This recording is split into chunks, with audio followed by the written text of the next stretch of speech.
एभ्यः ॐ नमः सिद्धेभ्यः ॐ नमः सिद्धेभ्यः ॐ नमः सिद्धेभ्यः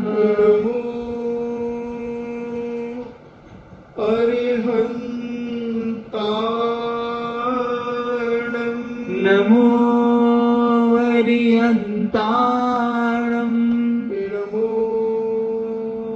सिद्धाणं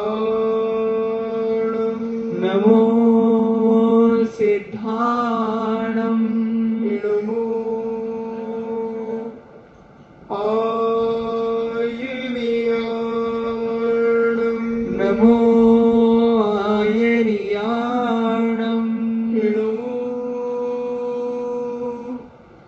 वज्रायाणं नमो वज्रायाणं नमो लोये सव्यसाहोणं नमो लोये सव्यसाहोणं।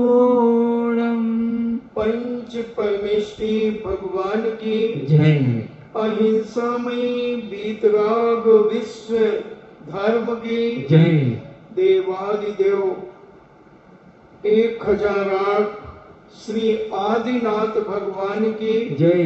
देवादिदेव 1008 चिंतामणि घोर उपसर्ग विजेता श्री पार्श्वनाथ भगवान की जय। देवादिदेव 1008 शासन नायक बाल ब्रह्मचारी भगवान महावीर स्वामी की जय। परम पूजनी आचार्य श्रोमणि गुरुवर श्री कुंद कुंद महामुनिराज की जय।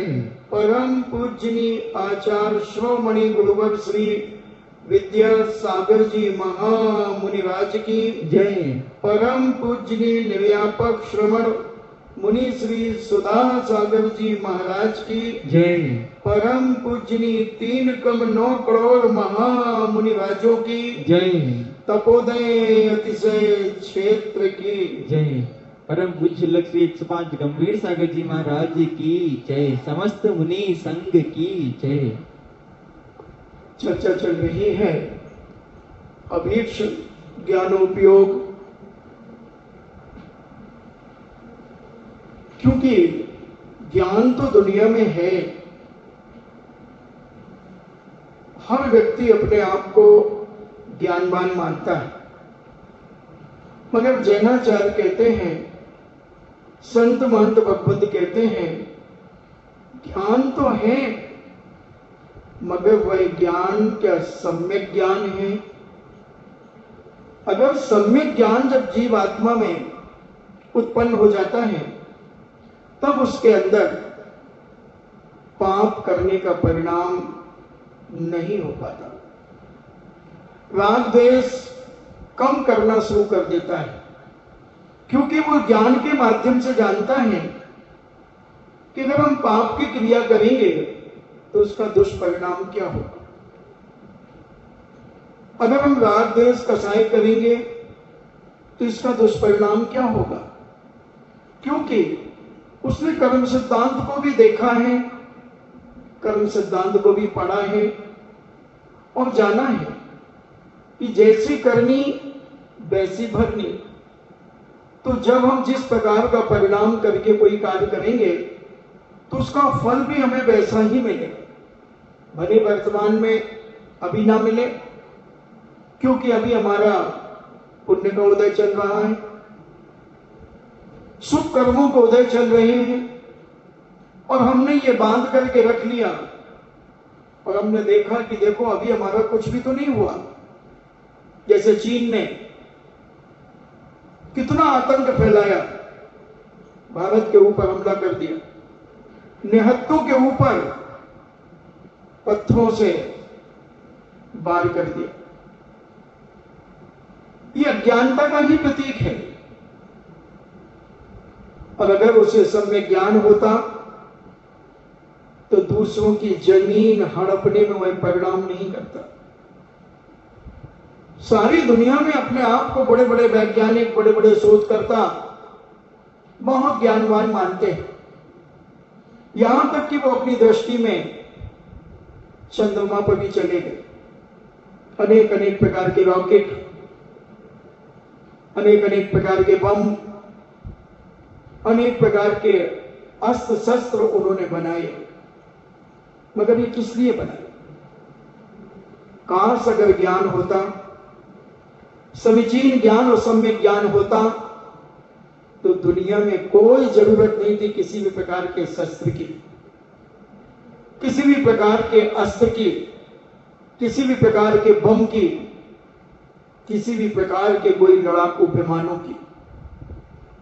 इस सम्यक ज्ञान के अभाव में आज सारी दुनिया यह बोलने लगी है कि अगर भगवान महावीर के पास सिद्धांतों को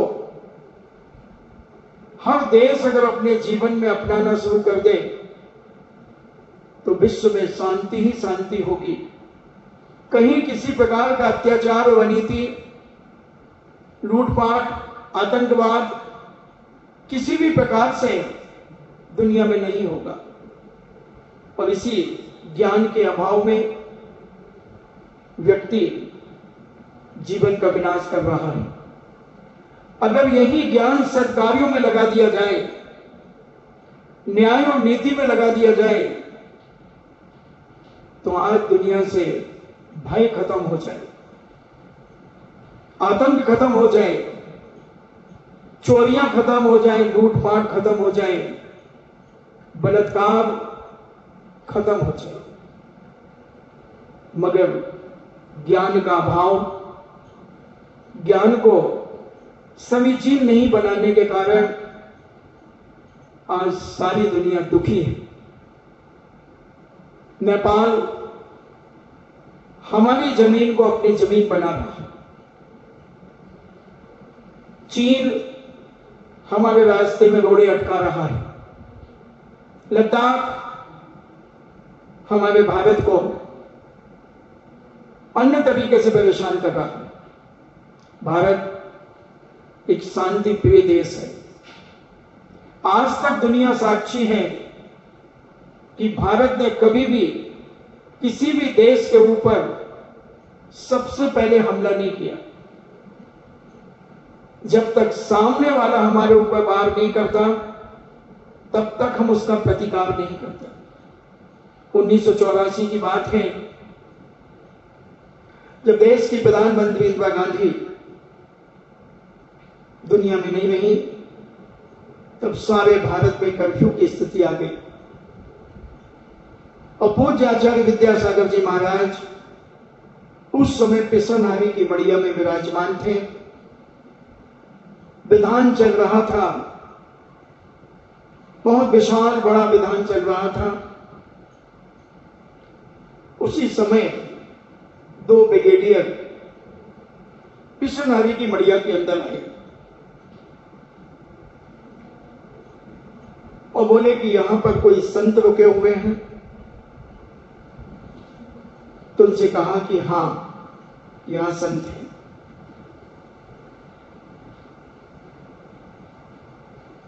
उनको हम ऊपर ले गए।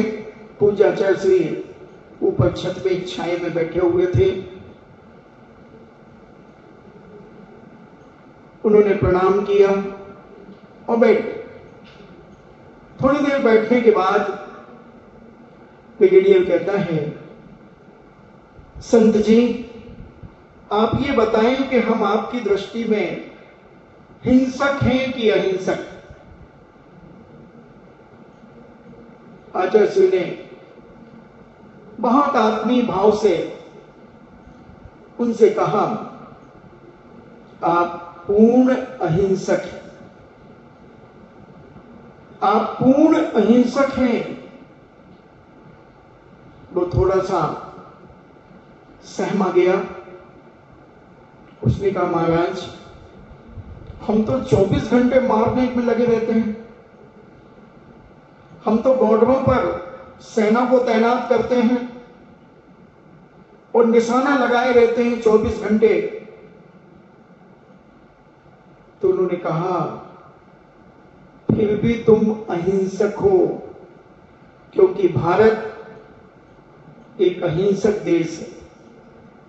भारत की संस्कृति एक करुणा और दया और प्रेम से भरी हुई संस्कृति है।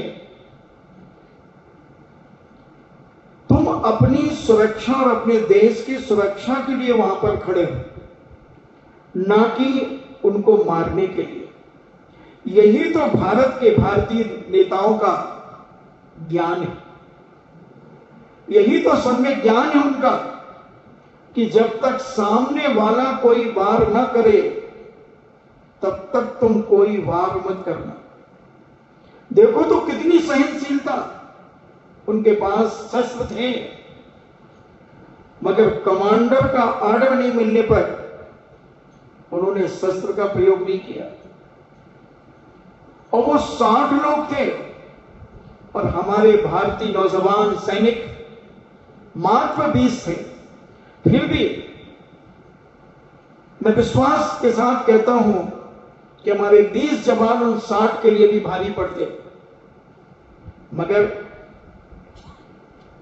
एक संयम उनके पास था, उनके पास विवेक था, एक ज्ञान था कि जब तक हमारे ब्रिगेडियर का ऑर्डर हमको नहीं मिलेगा तब तक हम इनके ऊपर वार नहीं करेंगे। शस्त्र थे, भूंज के रख सकते थे, मगर एक अनुशासन, एक संयम बहुत बड़ी चीज होती है बंधुओं। आज सारी दुनिया भारत के साथ है और भारत के लिए सभी सम्मान की दृष्टि से देख रहे हैं कि इन्होंने अन्याय का सहारा नहीं लिया, अनीति का सहारा नहीं लिया। जो भी उनकी वार्तालाप थी, उस वार्तालाप के अनुसार, उस नियम और कानून के अनुसार हमारे भारतीय सैनिक ने अपने ज्ञान का विवेक रखा और उस ज्ञान के माध्यम से, उस संयम के माध्यम से उन्होंने अपनी रक्षा करते हुए विरोधी हिंसा तो की, विरोध तो जताया। तो ये ज्ञान जब एक अभीक्ष्ण ज्ञान योग धार्मिक दृष्टि से जब पढ़ने लगता है तो हमारे अंदर दूसरों के प्रति बुरे भाव खत्म होने लगते हैं और आत्मीय भाव जागृत होने लगता है, क्योंकि धर्म हमें संसार से निकालना चाहता है, संसार में डुबोना नहीं चाहता, संसार में विनाश का कारण नहीं बनता। धर्म हमारे अंतरात्मा का शुद्धिकरण करता है। ज्ञान हमारे अंदर बैठी हुई कलुषताओं को, बैठी हुई विकृतियों को बाहर निकालने का प्रयास करता है, क्योंकि जो सच्चा स्वाध्यायी होगा, सच्चा स्वाध्याय से प्रेम करता होगा, वह अपनी गलतियां खोजेगा। समझना, बहुत बड़ी बात कह रहा हूं। स्वाध्याय करने वाला कभी दूसरों की गलतियां नहीं खोजेगा, वो अपने अंदर क्या दोष है उन दोष को शोध करके बाहर निकालने का प्रयास करेगा, क्योंकि वो जानता है कि बिन जाने व दोष गुणन को कैसे कहिए तजिए। जब तक मैं दोषों को नहीं जानूंगा तब तक उन दोषों को निकाल करके कैसे फेंकूंगा। बिन जाने व दोष गुणन को कैसे गइए तजिए। और जब तक मैं पढ़ूंगा नहीं, जिनवाने को मैं समझूंगा नहीं, तब तक अपने दोष भी समझ में नहीं आएंगे और सामने वाले के दोष भी समझ में नहीं आएंगे। कैसे छोड़े उन दोषों को। जब कोई हमें बताएगा, मैं दूध पी रहा हूं और उसमें एक मक्खी गिर चुकी थी और किसी ने उस मक्खी को निकाल करके फेंक दिया और दूध मुझे पकड़ा दिया, किसी ज्ञानवान व्यक्ति ने कहा भैया ये दूध मत पियो। क्यों? इतना अच्छा मलाईदार दूध है, बहुत टेस्टी है, खुशबू आ रही है, हाँ, मगर इसमें एक मक्खी गिर गई थी और वो मर गई थी और उसको निचो करके दूध वाले ने फेंक दिया है। अच्छा, तो लो हम इस दूध को नहीं पी रहे, क्योंकि एक ज्ञानवान व्यक्ति ने उसके दोष हमें बता दिए। इसलिए छैडालाकार दौलत राम जी भी कहते हैं कि बिन जाने वह दोष गुणन को कैसे गई तजिए, इसलिए जानिए पहले, मानिए। जिनवाणी क्या कह रही उसे मानिए। जिनवाणी पढ़ने का यह मतलब नहीं है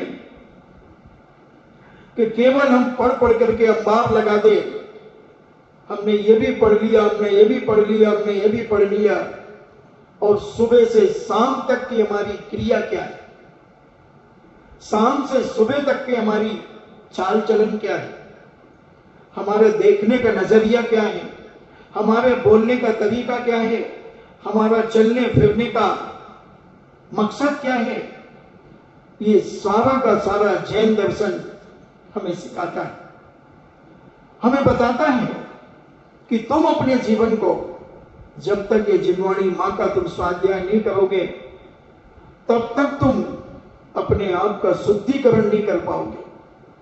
तुम केवल दूसरों के दोष देखने में लगे रहोगे, और दूसरों के दोष निकालना सरल बात नहीं है। अगर तुम्हारी बाहुओं में ताकत हो तो तुम दूसरों के दोष बताने का प्रयास करना, पीठ में दम हो तो दूसरों के दोष बताने की ताकत रखना, नहीं तो इतने पिटोगे कि घर भी नहीं जा पाओगे, घर नहीं जा पाओगे, क्योंकि तुम उन दोषों से भरे हो, लिप्त हो, और दूसरों के ऊपर तुम उंगलियां उठा रहे हो, तुम दूसरों के दोष दिखा रहे हो, तो तुम्हारी बात पर कोई विश्वास नहीं करेगा, क्योंकि तुम स्वयं उस कीचड़ में लिप्त हो।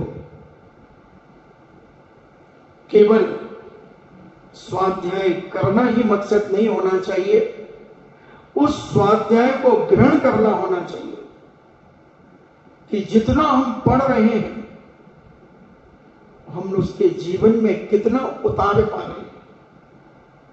ये मत कहना कि हम तो ग्रस्त हैं। ये ठेका केवल साधुओं का नहीं है, ग्रस्तों का भी है। ग्रस्तों का भी यही है, प्रत्येक व्यक्ति का यही कर्तव्य है कि जिसको वो जानता है कि ये गलत है तो उसे पहले उस कार्य को छोड़ना चाहिए। उस कार्य को छोड़ना चाहिए कि उसे मालूम हो गया कि ये गलत है, और फिर भी अगर नहीं छोड़ता है तो वो मिथ्या दृष्टि माना जाता है, अज्ञानी माना जाता है, अविवेकी माना जाता है, धर्मद्रोही माना जाता है, धर्म का विरुद्ध माना जाता है, धर्म का द्वेषी माना जाता है। कि वो जान जानकर अंध बनाए, आखंडवादी पार्टी जान करके अंधा बनाए। जैसे गंधारी जैन दर्शन के अनुसार गंधारी अंधी नहीं थी, धर्षराज अंधे नहीं थे, मगर अज्ञान मोह रूपी अंधकार से ऐसे लिप्त थे कि उन्होंने मोह में ऐसी पट्टियां बांध के रखी थी कि उनके बेटे जो कुछ भी करे सब ठीक है, सब सही है, चाहे किसी को लूट करके ले आए, मार करके ले आए, कैसे भी करें, छल कपट करके जुआ खेले, सब कुछ उन्हें मान्य था, सब कुछ मान्य था। ये अज्ञानी जीव माने जाते हैं, ये अविवेकी जीव माने जाते हैं, ये मोह में गाफिल हुए लोग माने जाते हैं, कि सत्य को जान करके भी उसे असत्य बता रहे हैं, सम्यक को जान करके भी उसे मिथ्या बता रहे हैं, और मिथ्याकार को ही सम्यक मान करके अपने और अपने परिवार को जिला रहे हैं। बंधु, ये सबसे बड़ा पाप है। ऐसे व्यक्ति पूर्व जन्मों में जब जन्म लेंगे, क्योंकि ये ज्ञान का अभिनय कर रहे हैं, पढ़ करके भी उस मार्ग पर नहीं चल रहे हैं, और जो सदमार्ग पर चल रहे हैं उनके ऊपर भी उंगलियां उठा रहे हैं। ऐसे पापी दुराचारी, अज्ञानी, घोर मिथ्या दृष्टि, दीर्घ संसारी अपने जीवन का विनाश करेंगे और अंगुल के असंख्यात में भाग प्रमाण भी ज्ञान इनके पास होगा। क्योंकि ये जान जान करके गलती कर रहे हैं, समझ रहे हैं कि ये गलत है, फिर भी हम छल कपट से युक्त हैं। तो हमारे संत महंत भगवंत कहते हैं कि ये भले कितना भी पढ़ ले, कोई कार्यकारी नहीं होगा बंधु, कोई कार्यकारी नहीं होगा, क्योंकि ये मनगढ़ंत अर्थ निकाले जा रहे हैं। जिनवाणी का जो अर्थ है वो अर्थ न निकाल करके हम उसमें से अनर्थ पैदा कर रहे हैं, अनर्थ समझा रहे हैं, अनर्थ बता रहे हैं, और उस अनर्थ को ही अर्थ मानकर हम परमार्थ मान रहे हैं। यही हमारे जीवन का विनाश का कारण है। वस्तु का जैसा स्वरूप है वैसा स्वरूप न बता करके हम ज्ञान की तो बड़ी बड़ी चर्चाएं कर रहे हैं, बड़े बड़े ग्रंथ पढ़ रहे हैं, मगर अपने दोषों को नहीं पहचान पा रहे, अपनी अज्ञानता को नहीं पहचान पा रहे, अपने मिथ्यात्व को नहीं पहचान पा रहे। ग्रंथ पढ़ना कोई बड़ी बात नहीं है बंधुओं। अगर कोई श्री समय सार जी पढ़ रहा है, कोई नियम सार जी पढ़ रहा है, प्रवचन सार जी पढ़ रहा है, अष्टपाहुड़ पढ़ रहा है, कोई बड़ी बात नहीं है। कुछ बच्चे इतने होशियार होते हैं, इनके ज्ञानावर्णी कर्म का इतना अच्छा क्षोभम होता है, छोटे छोटे बच्चे समय सार की गाथाएं पढ़ लेते हैं, 100 200 गाथाएं याद हो जाती है, 500 400 गाथाएं याद हैं, मगर उनसे पूछो अर्थ भी याद है, मगर उसके बाद भी क्या कर रहे हैं? पिज्जा खा रहे हैं, नूडल्स खा रहे हैं, बर्गर खा रहे हैं, अंडे खा रहे हैं, शराब पी रहे हैं। ऐसे व्यक्ति भी मिल जाएंगे जो समय सार जिनके बाप दादा पढ़ रहे हैं, परिवार के लोग पढ़ रहे हैं और शराब पी रहा है बेटा, अंडा खा रहा है बेटा, जुआ खेल रहा है बेटा। उसने भी बचपन में समय सार पढ़ा होगा, सुना होगा, कहां गया वो ज्ञान? ऐसा ज्ञान बंधुओं कोई ज्ञान नहीं है, ये तो म्यान है, म्यान। म्यान में तलवार होती है, ऐसा व्यक्ति अपना गला काट रहा है। अभीक्ष ज्ञानो योग की चर्चा चल रही है, अभीक्ष ज्ञानोपयोग। हम 4 6 बार ग्रंथ पढ़ते हैं, मगर कर क्या रहे हो पढ़ करके? मुझे ये बताओ, कर क्या रहे हो? एक बार बहुत पहले की बात है, पूज्य आचार्य श्री के पास कुछ विद्वान बैठे थे और एक विद्वान ने कहा, महाराज आपने समय सार जी को पढ़ा?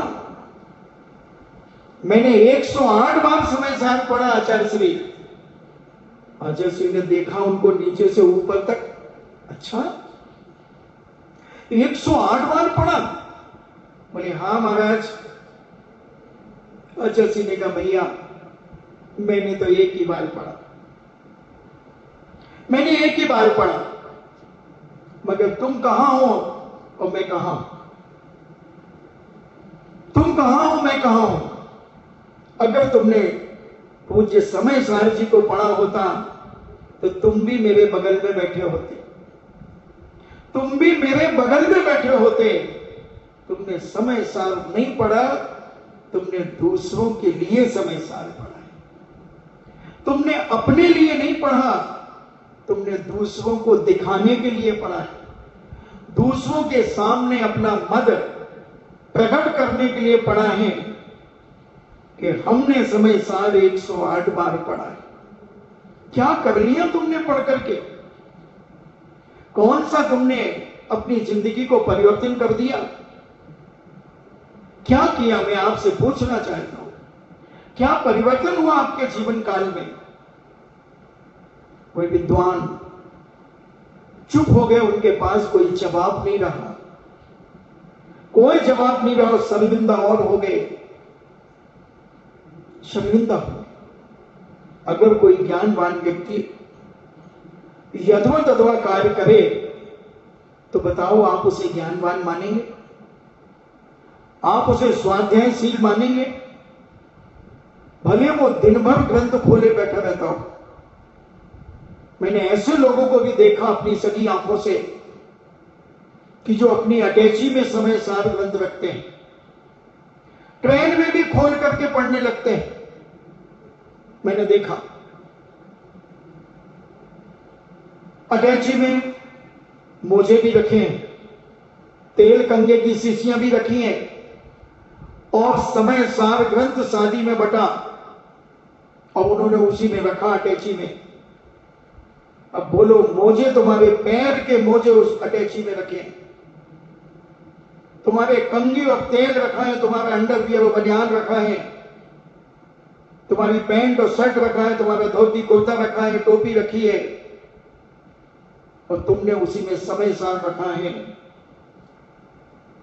क्या करोगे बंधुओं? ये जिनवाणी का वनवाद, ये जिनवाणी का अभिनय तुम्हारी जिंदगी को धूल में मिला देगा। ऐसा पूज्य ग्रंथ, ऐसा पूज्य ग्रंथ, उस ग्रंथ का ये अपमान कहां है? वो तुम्हारा 100 बार 108 बार समय सार का स्वाध्याय। सारा विवेक हमारा अविवेक होता चला जा रहा है, अज्ञानता की ओर हम बढ़ते चले जा रहे हैं। केवल एक शाब्दिक ज्ञान कोई बड़ी बात नहीं। अभी किसी ने दिखाया, एक कौटिल्य, 5 साल का पंडित कौटिल्य, आज से 10-12 साल पुरानी घटना है। जब वह बच्चा 5 साल का था और उस बच्चे से लोगों ने अनेकों क्वेश्चन पूछे, देश विदेश के क्वेश्चन पूछे, और उसने फटाफट उत्तर दे दिए। आपके मोबाइल में भी होगा। हाँ, पंडित कौटिल्य के नाम से, बिल्कुल सिर मुंडा है, और छोटा सा बच्चा है। 5 साल के बच्चे की क्या बुद्धि होती है? किसी भी देश के बारे में पूछो, देश विदेश के बारे में पूछो, इंग्लिश की बातें पूछो, इंग्लिश के नाम बोलो देशों के, सब बताता है। कौन सी बड़ी बात? ज्ञानावर्णी कर्म का छोड़म है। अगर उसी बच्चे को समय सार जी पढ़ा दो, समय सार की गाथा बोलने लगेगा, संस्कृत के बहुत सारे श्लोक बोलता है, तो क्या हम उसे अधिक ज्ञानी उपयोगी समझ लें? क्या उसे हम ज्ञानवान समझ लें? एक लौकिक ज्ञान, और दिन भर करता क्या है? खाता पीता क्या है? उठता बैठता कैसे है? आज बूढ़ा चाय बैठा दो, बूढ़ा चाय बैठ लेगा। पूछ लो क्वेश्चन, तुम कहोगे वाह बहुत ज्ञानवान है। वो ज्ञानवान वो नहीं कहलाते बंधुओं, ये तो शाब्दिक ज्ञान है। ये तो ज्ञानावर्णी कर्म के क्षयोपशम के कारण। बहुत छोटे छोटे बच्चों को तत्वार्थसूत्र याद होता है। एक छोटी सी बिटिया, वो हर्षवर्धा परिवार की, 4-5 साल की होगी, 6 साल की, तत्वार्थसूत्र का पूरा एक अध्याय याद है उसको। रत्नकर्णक श्रावकाचार्य के 15-20 श्लोक याद है। ये याद होना कोई मायने नहीं रखता। तुम कर क्या रहे हो, मैं ये पूछना चाहता हूं। ज्ञान होने के बाद तुम्हारी चर्या क्या है, तुम्हारी क्रिया क्या है, तुम्हारे अंदर क्या चल रहा है? क्या चल रहा है? मिथ्यात्व का पोषण, अज्ञान का प्रभाव, अभीक्ष ज्ञानोपयोगी सम्यक ज्ञानी हुआ करता है। सम्यक ज्ञान से ओतप्रोत होता है, सम्यक दर्शन तो होता ही है, और सम्यक ज्ञान से रचा पचा रहता है। रग रग में जिनवाणी मां बैठी होती है, और एक एक क्रिया, उठना बैठना, बोलना चलना, खाना पीना, हर समय विवेकपूर्ण होता है, वो है अभीक्ष्ण ज्ञानोपयोगी। शाब्दिक ज्ञान तो बंधु कोई भी कर लेता। मैंने एक दिन कहा था कि जो अन्य दर्शनकार के बड़े बड़े प्रोफेसर लेक्चरर हैं, पीएचडीयां कराते हैं, डीलेट कराते हैं, अनेक लोगों को पीएचडीयां कराते हैं, जैन दर्शन के ऊपर पीएचडीयां कराते हैं, जैन दर्शन का कर्म सिद्धांत भी उन्हें मालूम है, चरणानी योग भी उन्हें ज्ञान है, प्रथमानी योग का भी ज्ञान है, मगर क्या उनकी श्रद्धा है, उनकी आस्था है, उनका विश्वास है, उनकी प्रतीति है, उनकी लगन है? कुछ नहीं। पैसा कमाना, पैसे कमाना उनका काम है, पीएचडी कराना है, उन्हें कोई मतलब नहीं है। कुरान पे भी पीएचडी करा सकते हैं, बाइबल पे भी करा सकते हैं, बौद्ध दर्शन पे भी करा सकते हैं, उससे क्या फर्क पड़ा? जैन दर्शन पे भी करा देंगे, क्या फर्क पड़ा? कोई फर्क नहीं पड़ता। ऐसे किताबी ज्ञान को अभीक्ष्ण ज्ञानोपयोग नहीं कहा गया। तुम्हारे जीवन में वो सम्यक ज्ञान क्या कर रहा है? करोड़पति किसे कहते हैं?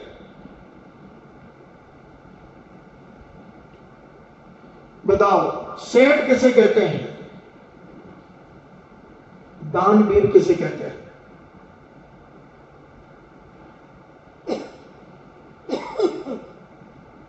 किसे कहते हैं? अगर जिसके पास करोड़ रुपया होगा वो करोड़पति, बिल्कुल ठीक। सेठ भी वही है, मगर दानवीर कौन है? करोड़पति की उपाधि बड़ी कि सेठ की उपाधि बड़ी कि दानवीर की उपाधि बड़ी? बताओ। उसके पास रुपया है, खर्च कर रहा है, मगर कहां खर्च कर रहा है, किस कार्य में खर्च कर रहा है? और एक आदमी अपनी शक्ति नहीं है फिर भी शक्ति से ज्यादा दान कर रहा है। कोई बात नहीं, कमा लेंगे, अभी तो दो, अभी तो दो, आ जाएगा, खूब आ जाएगा। बोलो, वो दानवीर करोड़पति से कम है, मगर मान सम्मान किसका ज्यादा है? दानवीर का सम्मान ज्यादा है, ना कि करोड़पति का सम्मान ज्यादा है। ना सेठ का सम्मान ज्यादा है, दानवीर का सम्मान ज्यादा है। हमने देखा है एक छोटी सी राशि दान करने वाले का सम्मान होता है और करोड़पति वहीं बैठा रहता है, देखता रहता है। उसको एक माला भी नहीं मिली समाज के द्वारा, एक माला भी नहीं मिली, और एक छोटे व्यक्ति को मंच से बुलाया गया और उसे सम्मानित किया गया क्योंकि उसने अपने ज्ञान धन का सदुपयोग किया है, अपने ज्ञान और विवेक के द्वारा उस कार्य में खर्च किया। ज्ञान ज्ञान ज्ञान समान आन जगत में सुख को कारण। किसके ज्ञान को सुख कहा? कौन सा ज्ञान सुख का कारण है? कौन सा ज्ञान? उस ज्ञान का उपयोग क्या हो रहा है? ज्ञान के माध्यम से किसी को छला जा रहा है, किसी को लूटा जा रहा है, किसी को धोखा दिया जा रहा है, किसी को जलील किया जा रहा है, किसी को उपेक्षित किया जा रहा है। क्या किया जा रहा है? उस ज्ञान के माध्यम से मैं आपसे पूछना चाहता हूं, क्या कर रहे हैं आप अपने ज्ञान के माध्यम से, अपनी बुद्धि के माध्यम से? किसको नीचा दिखा रहे हैं? किसके साथ धोखा कर रहे हैं? किसके साथ कुटिलता कर रहे हैं? ज्ञान है तभी करोगे कुटिलता, ज्ञान है तभी करोगे छल, ज्ञान है तभी जलील करोगे। उसके पहले तुम जलील नहीं कर सकते किसी को। जब ज्ञान ही नहीं होगा तो जलील क्या करो?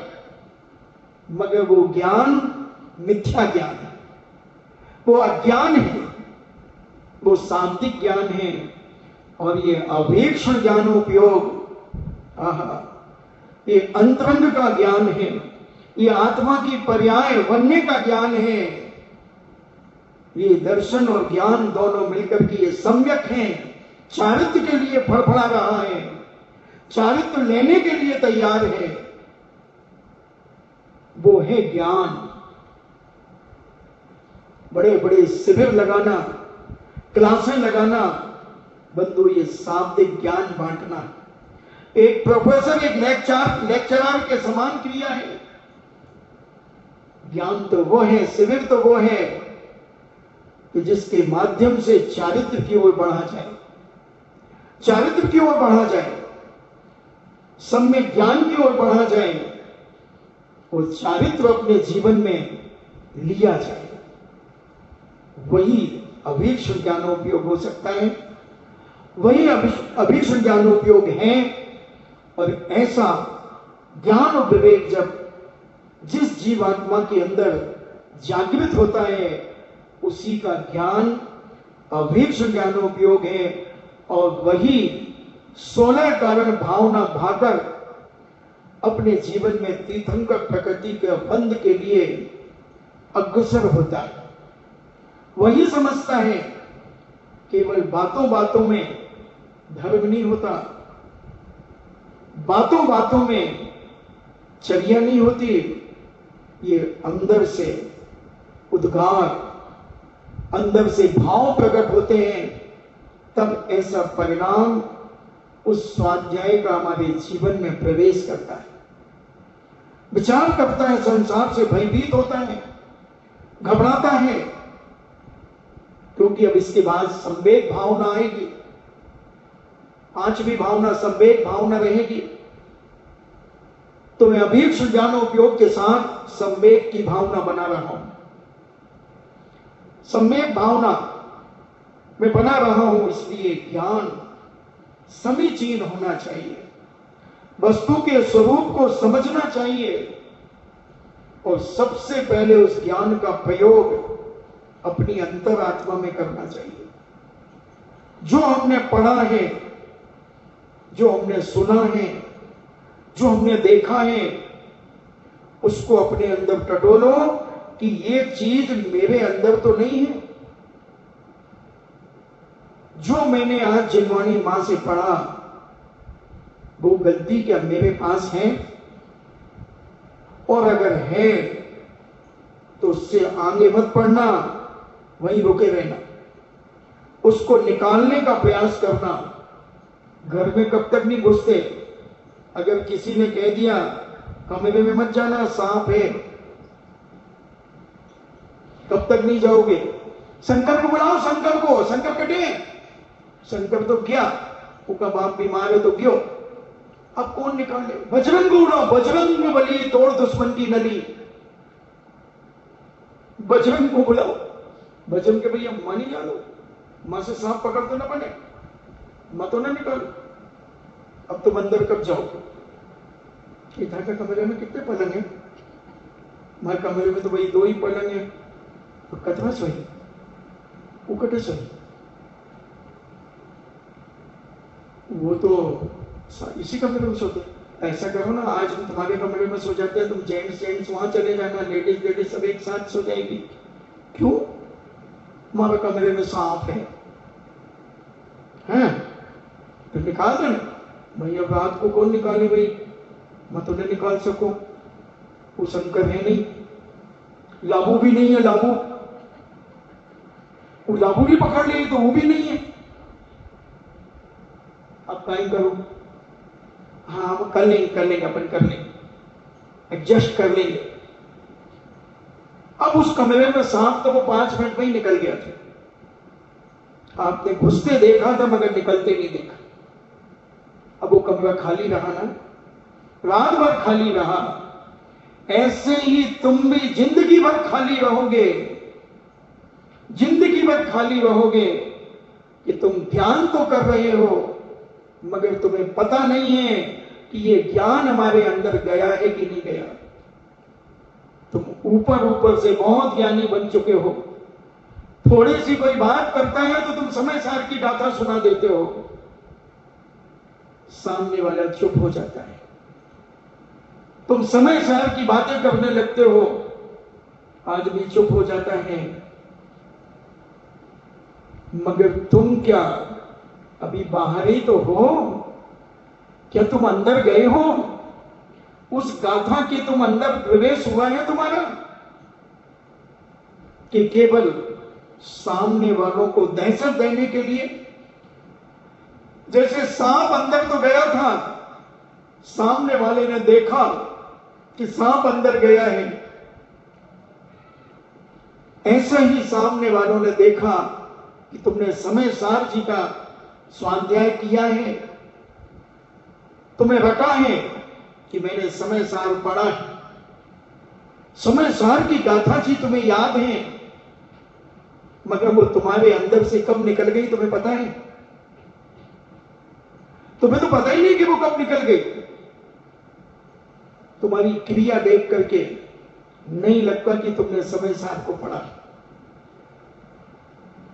तुम्हारे हाव भाव देख करके पता नहीं चलता कि तुमने समय सार को पढ़ा है। केवल एक तुमने देखा है कि मैंने समय सार पढ़ा है, मगर कहां पढ़ा है समय सार? अब दो अर्थ निकालना इसके। कहां पढ़ा है समय सार? गद्दी पे बैठकर? कहां पढ़ा है समय सार, यानी कहां रखा है समय सार? यूं बाजू में? समय सार को मैंने ऐसे लगाते हुए देखा अपनी सगी आंखों से। मैंने समय सार को ऐसी कॉलेज की फाइल को चलाते हुए देखा अपनी सगी आंखों से। मैंने समय सार को अटैची में रखे हुए मैंने अब देखा अपनी सगी आंखों से, जिसमें मोजे हैं, शॉल हैं, कोट है, और उसी में समय सार रखा है, कोट के अंदर समय सार रखा है। बोलो तुम क्या ज्ञान करोगे? क्या तुम अभीक्ष ज्ञानोपयोगी बनोगे? केवल एक जिनवानी का वर्णवाद।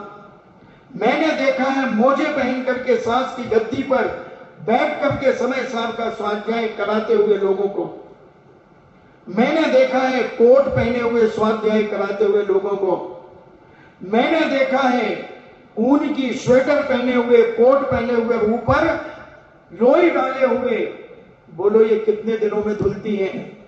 कौन माई का लाल है जो प्रतिदिन ठंड में लोई धोता हो, अपना कोट धोता हो, अपनी स्वेटर धोता हो, मोजे धोता हो, मोजे पहन करके समय सार जी का स्वाध्याय उस गद्दी पर बैठकर, जिस गद्दी में रुई भरी है और वो गद्दी की खोल भी चढ़ी है। कौन है समय सार जो खोल को धोकर के प्रतिदिन खोल धोई जाती है? कौन माई का लाल शुद्धि के साथ स्वाध्याय कर रहा है? और जैसे सम्यक दर्शन के 8 अंग हैं, ऐसे सम्यक ज्ञान के भी 8 अंग हैं जो मैंने अभी बताए थे। कौन त्याग के साथ स्वाध्याय कर रहा है? उपधान कौन कर रहा है? कौन बहुमान कर रहा है? और हम अपने आप को अभीक्ष ज्ञानी उपयोगी समझ रहे हैं। थोड़ा सा समझो, ज्ञान विनय पूर्वक होता है, आदर और मान सम्मान के साथ होता है। जिनवाणी का बहुमान करना, गुरुओं का बहुमान करना, चिनेत भगवान का बहुमान करना, जिनवाणी का बहुमान करना, उत्साह होना, उत्साह होना, शुद्धि पूर्वक हाथ पैर धोकर शुद्ध वस्त्र पहन करके। पूज्य मुनि श्री जब समय सार जी का स्वाध्याय कराते थे, सांगानेर के बच्चों को कराते हैं, प्रत्येक बच्चा नहा धो करके धोती दुपट्टा पहनकर समय सार जी की क्लास पढ़ता था प्रातःकाल। कितना विनय, मंगलाचरण पूर्वक, शुद्ध भक्ति और आचार भक्ति पूर्वक। ऐसा ज्ञान जब होता है, यह अभीक्ष ज्ञानोपयोगी के लिए कारण बनता है। तो मैं कह रहा था, समय आपका हो रहा है कि एक छोटा सा बच्चा भी अगर शाब्दिक ज्ञान में मास्टर है तो आप उसे समय सार जी पढ़ा सकते हैं, पढ़ने का कोई भी ग्रंथ दुनिया का पढ़ा सकते हैं, वो पढ़ लेगा। उससे क्या होता है? क्या उसके भावों को वो जान रहा है? उन समय सार जी के भावों को क्या वो समझ रहा है? अरे बीए की पुस्तकें भी एक 5वीं 6वीं कक्षा का विद्यार्थी पढ़ सकता है, और 5वीं कक्षा का विद्यार्थी अगर बीए का पेपर देने चला जाए तो पास होगा कि फेल? और बीए वाला पहले 5वीं में पेपर देने चला जाए, दोनों फेल हो सकते हैं। उसी प्रकार अज्ञानी मिथ्या दृष्टि जीव दीर्घ संसारी सही तरीके से स्वाध्याय नहीं करने के कारण एक वाचनिक ज्ञान तो हो सकता है, शाब्दिक ज्ञान तो हो सकता है, मगर उसके जीवन में कोई परिवर्तन नहीं आएगा। व्यापार तो वही तरीके से कर रहा है जो एक सामान्य बिना स्वाध्याय करने वाला व्यापार कर रहा है। बड़े बड़े स्वाध्यायशीलों को देखा मैंने, व्यापार वैसे ही हो रहा है,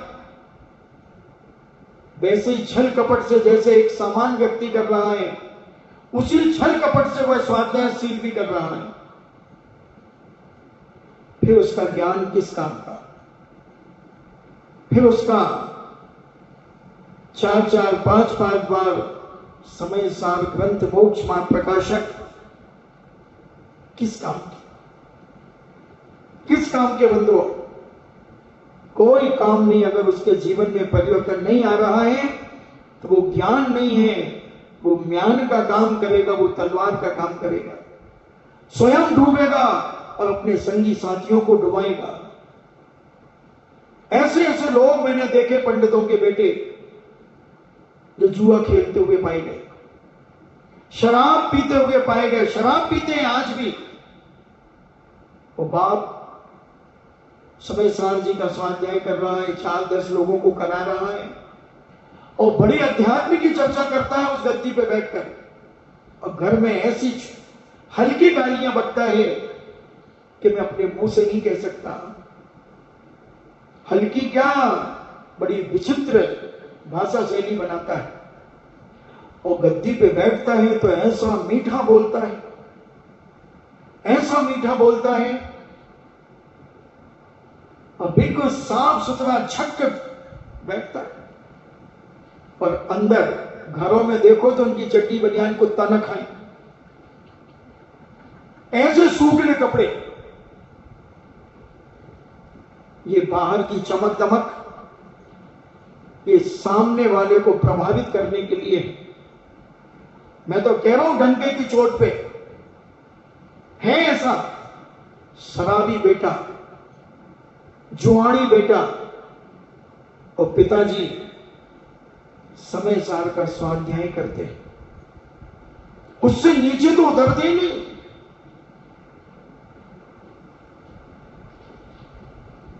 क्या है बंधुओं? अंधों में काना राजा वाली बात है। टके शेर भाजी टके शेर खाजा, और अंधेर नगरी चौपट नाचा। ये स्वयं डूबेंगे और अपने संगी साथियों को डुबाएंगे। इसलिए अभीक्ष ज्ञान उपयोग की बात जो कही गई है वो सम्यक ज्ञान के साथ कही गई है। ऐसा किताबी ज्ञान वाला व्यक्ति अभीक्ष ज्ञान उपयोगी नहीं हो सकता। एक शाब्दिक ज्ञान हो जाना, तोता रटन, तोता तो सब कुछ रट सकता है, रटता है, मगर कई तोते राम राम करते हैं। मिठू चित्रकोटी दूध भात खाओगे तो मिठू भी, तोता मिठू, तोते को मिठू भी कहते हैं। तो वो कहता है दूध भात खाओगे, दूध रोटी खाओगे, वो तुमसे भी पूछता है, राम राम करता है, तुम जय जिनेंद्र सिखा दो, जय जिनेंद्र कर लेगा।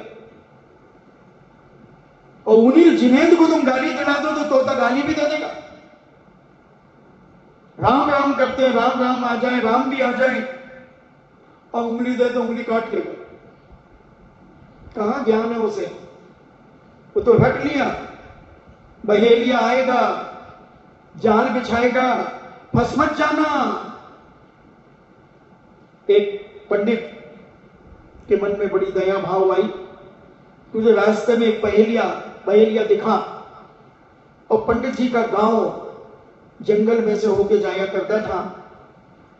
तो पंडित ने विचार किया कि मैं उसी तरफ जा रहा हूं, और मैं तो पंडित हूं, बहुत ज्ञानवान हूं, विवेकशील हूं, चलो मैं क्यों ना इन तोतों को पढ़ा दूं।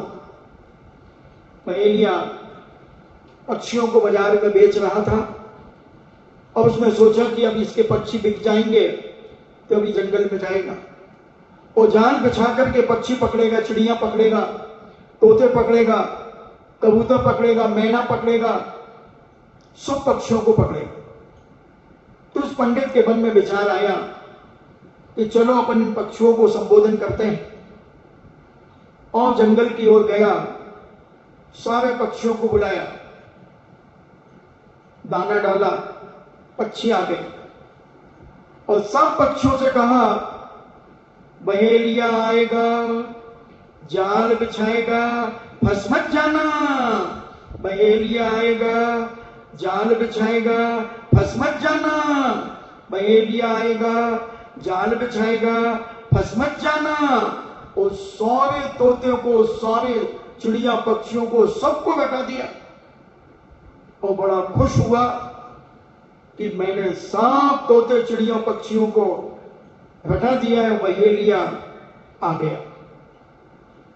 और वह पंडित थक गया था, एक पेड़ के नीचे बैठ गया, बड़ा घना पेड़ था, उसकी छाया में, उसके तने की आड़ में बैठ गया, और बहेलिया आया। बहेलिया ने जाल बिछाया और दाना डाला, पक्षी आ गए, और सारे के सारे पक्षी जाल में फंस गए, और फिर भी कह रहे हैं बहेलिया आएगा, जाल बिछाएगा, फंस मत जाना। बहेलिया आएगा, जाल बिछाएगा, फंस मत जाना। और सारे पक्षी कहां हैं? जाल में। पंडित के पास से जब वो बहेलिया गुजरा, तो उसके कान में, पंडित के कान में जब आवाज पड़ी, और बड़ा खुश हुआ कि मैंने सिखाया है तोते पक्षियों को, सब ने रख लिया, बहुत अच्छा, अब बहेलिया इन्हें पकड़ नहीं सकता, क्योंकि मैंने इन्हें सिखा दिया है। और जब उसके सामने से बहेलिया निकला, और सारे यही चिल्ला रहे थे बहेलिया आएगा, जाल बिछाएगा, फंस मत जाना, और जाल में फंसे हुए थे।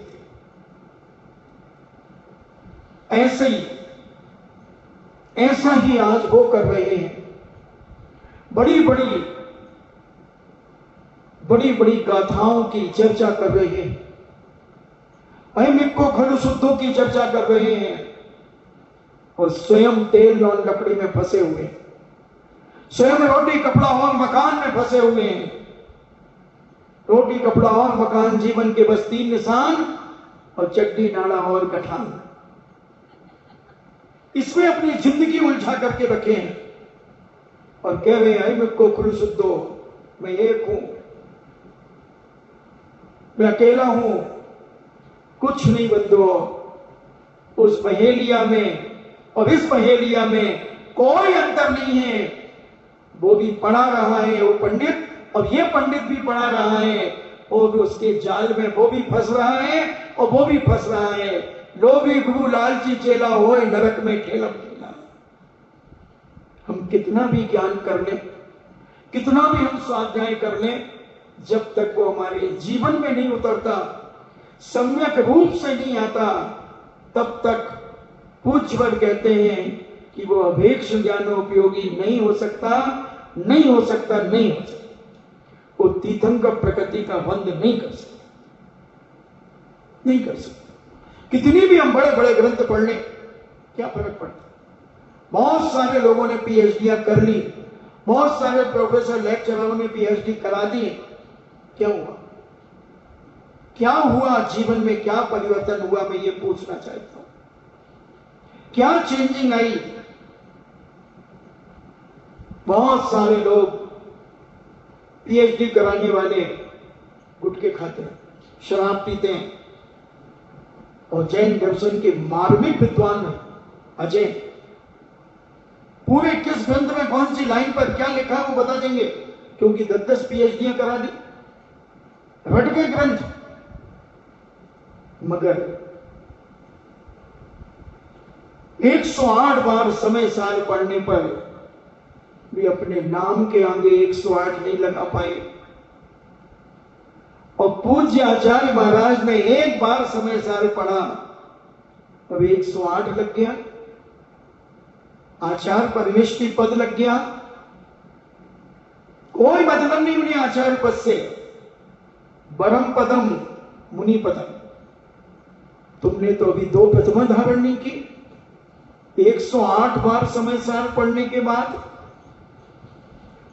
तुमने अभी 12 व्रत नहीं लिए, अभी रात्रि पानी का त्याग नहीं, अष्टमी चतुर्दशी पर उपवास नहीं, एकासन नहीं, अभी भी पान का गुलीचा, मछला अभी भी तुम्हारे साथ है पान का, और तुम समय सार की बातें करते हो। कई बार दुकान में बैठ करके भी आत्मा दिख जाती है कई लोगों को, जब ग्राहक नहीं होते बैठ जाते हैं बिल्कुल शांति से,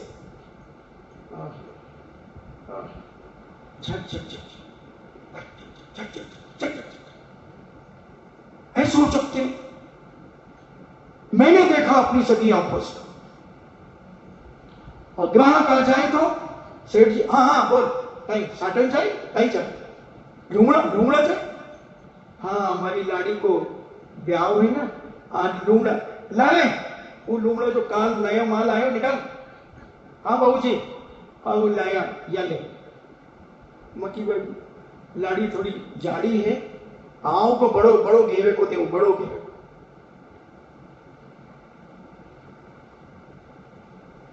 वो भी नई डिजाइन में आया, अभी देखे बहुत बढ़िया डिजाइन में आया, ऐसी लहरियां बनाई हुए मैंने, यान यान तिरछी भी बनाए हैं। हाँ भी वाला लाओ। और नौकर को भी ऐसे कई बार ट्रेंड रखता हूं, नौकर भी पहन ले खट से और गार्ड लगा के पकड़ के खड़ा हो जाए और एक चक्कर लगा दिया वो तो झूम जाए वो। तो मीरा आदि जो देखे तो हाँ वही लोहे डड़िया वो खाई हो जाओ, लूंगड़ा तो वही तो पहन। हाँ या ठीक है, नई डिजाइन है। हर क्या बात होती, मैं तो कहता हूं साधु बनने के पहले ऑलराउंडर हो जाना, फिर साधु बनना, नहीं तो आदमी बेच देगा बाजार में खड़े होकर। साधु बनने के पहले 7 तरफ का ज्ञान करना, 1000 के 1600 करने की ताकत रखना, तब अभी तो आत्मा दिख रही थी उसे झकझक, अब यहां कैंची चला रहा है, यहां उल्टे छुरे से काट रहा है। कहां गई वो आत्मा, भाड़ में गई वो आत्मा। अभी तो नोट दिख रही है, अभी तो वो बापू दिख रहा हो, बापू वो पर्पल कलर को बापू 2000 को वो दिख रहे हो। फिर थोड़ी देर में आत्मा देखने लगेंगे जब कस्टमर नहीं रहेगा तो। ऐसा ज्ञान उपयोग नहीं बनता।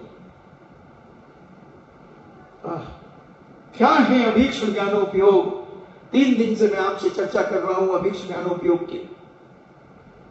ऐसी ये 16 कारण भावना अभीक्ष्ण ज्ञानोपयोग अंतरंग में उत्पन्न होता है, आत्मा की पर्याय बनता है, और कभी काटने के परिणाम नहीं आते। सम्यक दृष्टि कैसा होता है?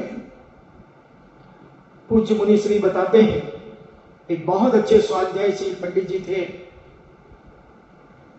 तो वो कहते थे, उनसे पूछा कि पंडित जी सम्यक दृष्टि की पहचान क्या है आज के जमाने में?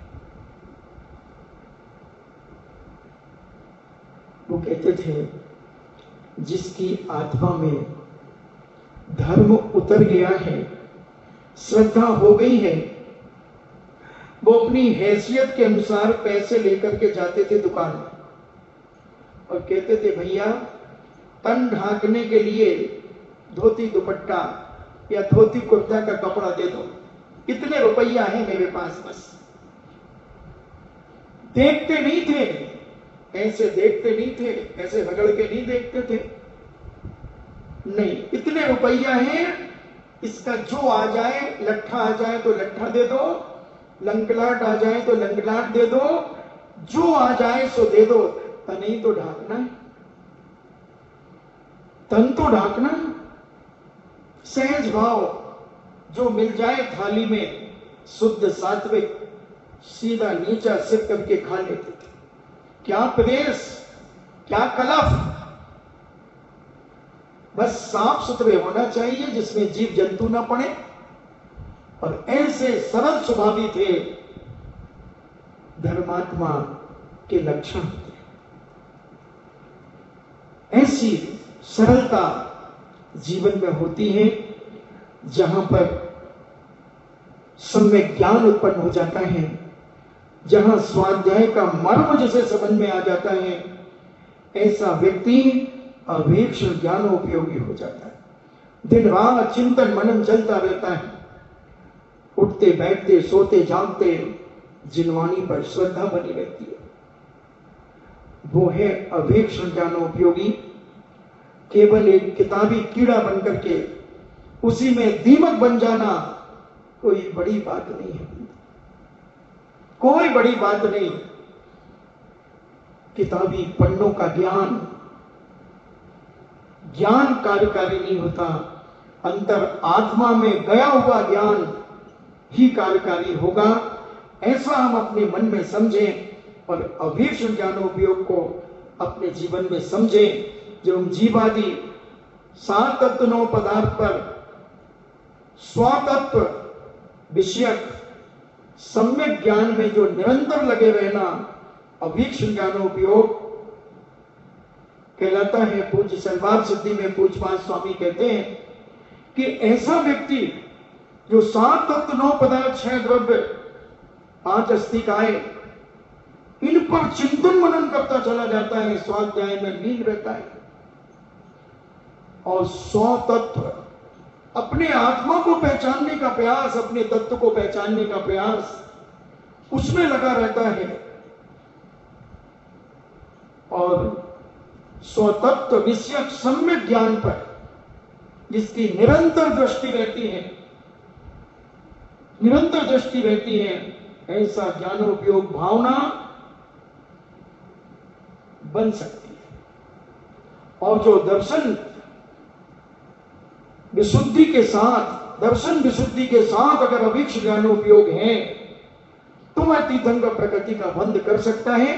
वर्तमान में अभी तीर्थंकर का भाव है, मगर करत अभ्यास के अभी की भावना भावनाशनी होती है। तो विनय पूर्वक किया हुआ स्वाध्याय, शुद्धि पूर्वक किया हुआ स्वाध्याय, काल की अपेक्षा रखते हुए स्वाध्याय, किस काल में स्वाध्याय करना, ग्रहण के काल में स्वाध्याय नहीं करना, दिग्दाय के समय स्वाध्याय नहीं करना, अति वृष्टि के समय स्वाध्याय नहीं करना, अशुद्धि में स्वाध्याय नहीं करना। शारीरिक शुद्धि, काय शुद्धि, मानसिक शुद्धि, वाचनिक शुद्धि, वस्त्रों की शुद्धि। और हम समय सार जैसा ग्रंथ पढ़ रहे, मोजे पहनकर जूते बाहर उतारे हैं, चमड़े के जूते। मोजा और जूतों में कोई अंतर नहीं बंधुओं। जो मोजा पहन करके मंदिर में जा रहा है, शास्त्र स्वाध्याय के गद्दी पर जा रहा है, घर में जा रहा है, वो जूते पहन कर ही जा रहा है, वो जूते पहन करके जा रहा है। जैसे आपसे कोई पूछे आप कहां रहते हो, तो आप अभी कहोगे तपोदय अतिशय क्षेत्र में। तो मैं आपसे पूछूं मोजे कहां रहते हैं, आप क्या कहो? जूते में। जूते में मोजे रहते हैं और आप मोजे पहन करके सांस की गद्दी पर। थोड़ा विचार करना। तुम मंदिर में जूते पहन, मोजे पहन करके, जूते तो जूते हैं बंदो, चाहे सोने के क्यों ना हो। एक पीटी ऊषा हुई है 1981 या 82 में, एशियाड हुआ था, अप्पू 82, एक एशियाड का खेल हुआ था। हमारी भारत की एक नारी पीटी ऊषा 400 वेले में वह फर्स्ट आई उनकी टीम। और जब उन्हें पता चला कि मुझे 3 पांव सोने के जूते मिल रहे हैं, 3 पांव सोने के जूते, उन्होंने ठुकरा दिए। बोले लोग मुझसे पूछेंगे, उड़न तस्तरी की उपाधि से उन्हें विभूषित किया गया, सम्मानित किया गया। मगर जब उन्होंने कहा कि लोग मुझसे पूछेंगे कि आपको 400 वेले में क्या मिला, तो मैं कहूंगी मुझे जूते मिले। ये सम्मानीय शब्द है कि अमाननीय शब्द है, इसलिए मुझे ये जूते नहीं चाहिए। तो जूते चाहे सोने के हो, चाहे चांदी के हो, चाहे चमड़े के हो, चाहे प्लास्टिक के हो, जूते तो जूते होते हैं। अब उनमें तुम मोजे पहनकर जूतों, पैरों में सबसे निकृष्ट अगर हमारे शरीर का कोई अंग है तो वो क्या है? पैर। हाथ किसी को लग जाए, किसी की आंखें टमाटर सी लाल नहीं होती है, और पैर अगर किसी को लग जाए, तुम्हारे घर का सगा क्यों ना हो, वो भी एक नजर यूं देख लेगा, तुम्हें तिरछी निगाहों से देख लेगा, यानी पैर अशुभ है। और अशुभ में पहनी हुई चीज भी अशुभ है। अब उसको पहन करके तुम जिनाले में जा रहे हो, 3 लोग के नाथ के पास जा रहे हो, 3 लोग की वाणी, 3 लोग के नाथ की वाणी जो शास्त्र जी में लिपिबद्ध है, उसको तुम जूते और मोजे पहन करके पढ़ रहे हो। कहां जाओगे, कहां जाओगे? सावधान, होशियार, खबरदार, अपने जीवन को संभालो। आपका समय हुआ इन्हीं मंगल भावना के साथ कि आपके जीवन में अभीष्ट ज्ञान उपयोग प्रवेश करें, आपके जीवन में सम्यक ज्ञान प्रवेश करें। इन्हीं मंगल भावना के साथ जिनवाणी स्तुति। जिनवाणी के ज्ञान से सूझे लोकालोक, सोवाणी मस्तक धरो सदा देत हूँ धो। हे जिनवाणी भारती तो ही जपो दिन रेन, जो तेरो शरणा गहे सो पावे सुख चैन। देव भजो अरिहंत को गुरु सेवा निर्ग्रंथ, दया धर्म पालो सदा यही मोक्ष का पंथ। 9 बार नमोकार।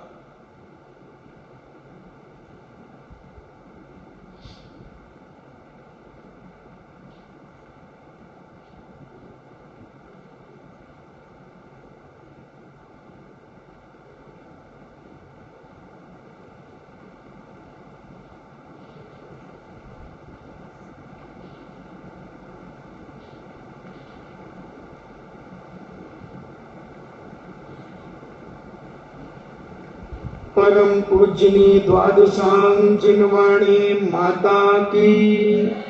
सुत देवता, सुत देवता, सुत देवता, जैनम जेतु शासनम, जैनम जेतु शासनम, जैनम जेतु शासनम।